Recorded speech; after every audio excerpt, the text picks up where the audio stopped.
Hi, this is Sarit Switzer, and welcome to the It Is Taught podcast, a podcast devoted to the teachings of Rabbi Shneur Zalman of Liadi as recorded in his most famous work, the Tanya.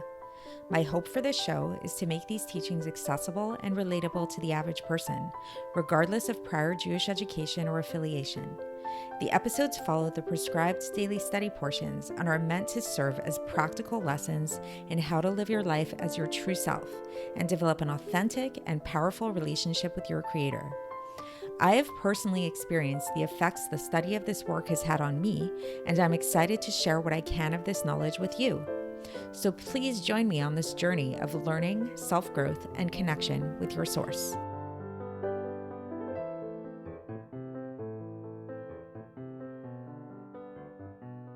Hi, and welcome to the It Is Taught podcast. This is episode 137 for the 7th of Nissan in a leap year. And today we are going to be talking about fledglings. In other words, little birds who are just hatched and are unable to fly. Or rather, what we will really be talking about is about how these birds eventually do take flight and how this serves as an analogy for us understanding our service of God. So for context, again, we are still in the middle of chapter 40, and we're going to be looking at another note today that the Alter Rebbe inserted into the text. And the Alter Rebbe actually brings this analogy, so it's not my own analogy, of a fledgling, of a bird. And he actually brings this up in two ways. First of all, he talks about the fact that the Zohar, the Tikkunei Zohar, refers to people who engage in Torah and mitzvahs with fear and love as being called children, as opposed to those who engage in Torah and mitzvahs but are lacking fear and love as being fledglings who can't fly. And then he also gets into a discussion in Tikkunei Zohar, which describes that the image of a bird actually represents the angel Metatron. So the basic idea, as we'll learn, is the difference between a fledgling and a bird that flies is really their wings and having their wings be fully developed. And the analogy for this with a person, the Alter Rebbe will explain to us, is that the wings of a bird are likened to the arms of a person. And the arms of a person, on a spiritual sense, in a spiritual level, represent the attributes of love and fear of God.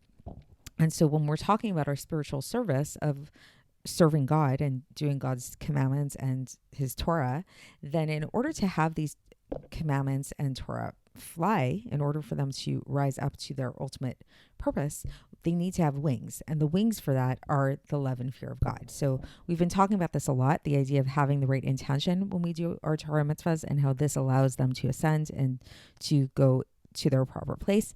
So let's get into the text here and see how the Alter Rebbe explains all of this. So the Alter Rebbe starts off actually not in the footnote just yet. He's continuing along. He goes back into the text and he says that through this we will understand how it is that love and fear of God are called wings by way of analogy. As it says, and here the Alter Rebbe brings a citation from Yeshayahu chapter 6 verse 2, which says, Uveshtaim yofef, and with two wings he flies. So the Alter Rebbe is saying that this is alluding to the two attributes of love and fear. And then in brackets, the Alter Rebbe says that, and this is also what Rabbi Chaim Vital of blessed memory said in the Gate of Unity in Shara HaYechudim in chapter 11, that the wings of a bird are like the arms of man.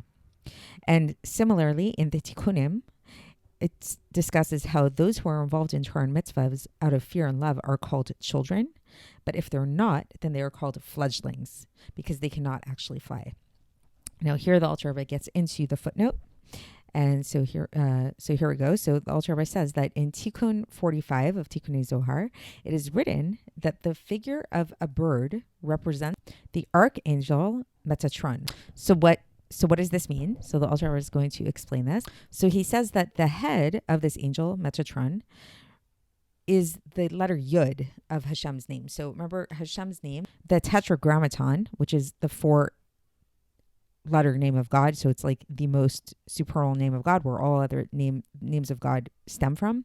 So it's made up of 4 levels. It's made up of Yud, it's made up of Hey, it's made up of Vav, and then another Hey at the end. So in describing this angel Metatron, so if we think about this image of a bird, that's what I guess the image of the angel kind of looks like, is we can understand it like this. So that basically the head of this bird or angel is the Yud, the letter Yud of this name of God.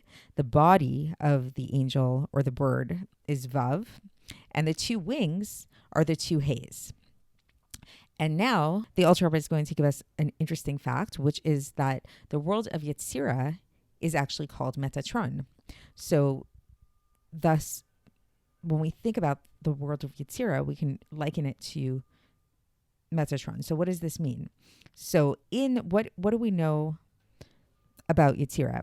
So in Yetzirah, this is where all this is likened to the Mishnah. So I believe we talked about this already in Tanya, but we're mentioning it here again, that each world has a different aspect of Torah, which is like the realm of that world. And so in the world of Yetzirah is the world of Mishnah. And so within that world of Yetzirah are found the Mishnah, which what is the Mishnah basically? It's all of the various halachos, like all of the various laws of the Torah.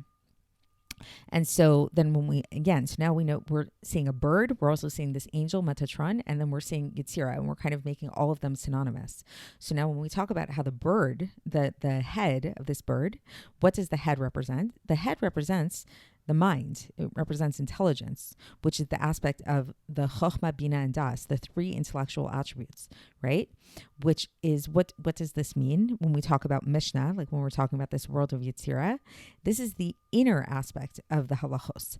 This is their secrets, the more esoteric meaning behind them and the meaning behind them. Like it's sort of like the inner meaning of the mitzvahs. This is the head, the intellect of the mitzvahs, of the halacha. And the 2 wings, what are the 2 wings? The 2 wings, which are the 2 Heys that we talked about, this is love and fear, as we mentioned previously in the introduction.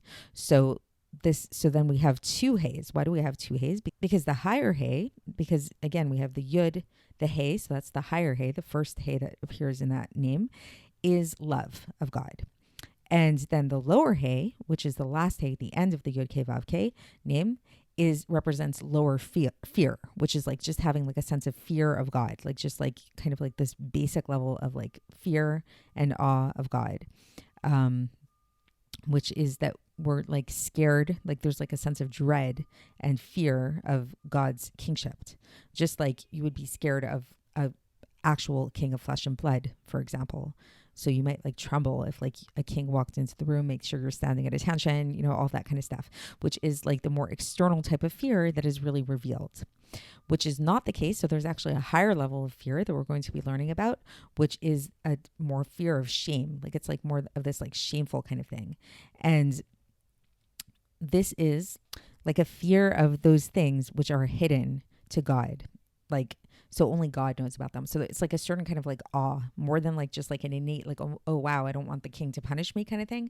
It's more of this like reverence kind of thing. It's this higher level of fear. And this higher level of fear is found in this higher level of wisdom, which is the Yud of the name Yud Kei Vav Kei, the Tetragrammaton, as is written about in Ramahemna. So that's the end of the section. So just to sum that up a little bit. So again, if we look at this like imagery of a bird, so there's the head of the bird, there's the body of the bird, and there's the wings of the bird. And we also talked about how the bird represents this angel Metatron, which is the angel that is synonymous with the world of Yetzirah.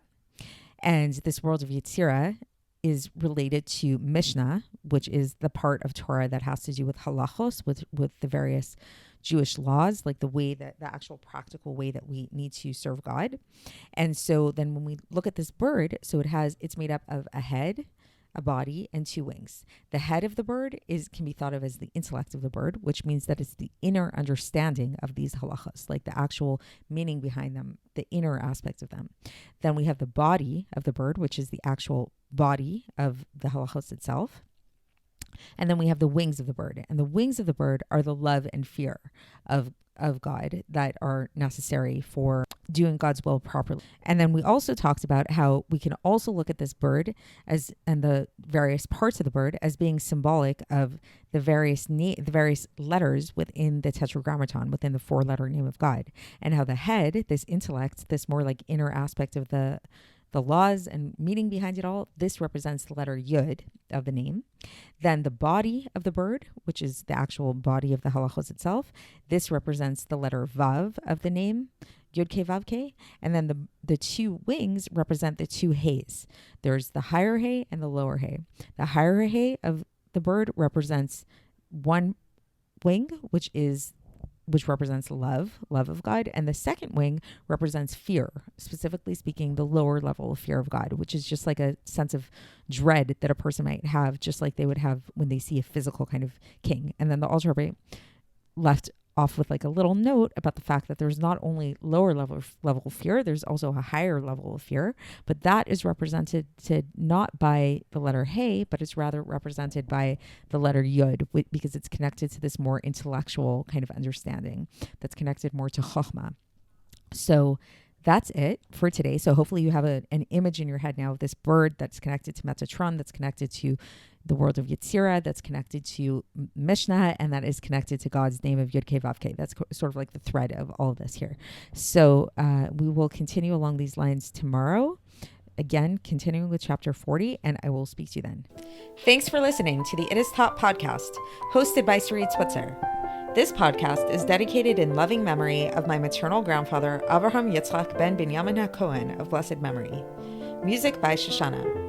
If you enjoyed this episode and would like to support the show, please share it with others and subscribe on YouTube, Apple iTunes, Spotify, or wherever you listen to podcasts. And make sure to leave us a 5-star review.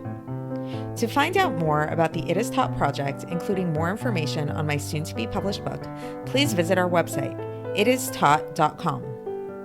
To catch the latest from me, follow me on Facebook, Instagram, and Twitter.